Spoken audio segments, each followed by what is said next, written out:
ব্যক্তি হিসেবে আপনি কাকে দেখতে চান?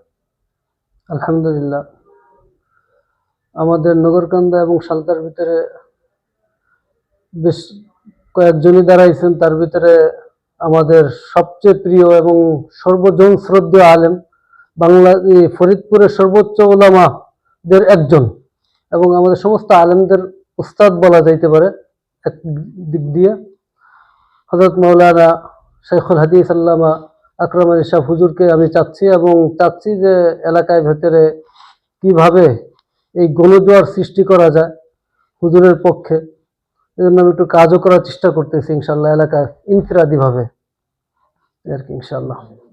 তাকে আপনারা কেন দেখতে চান?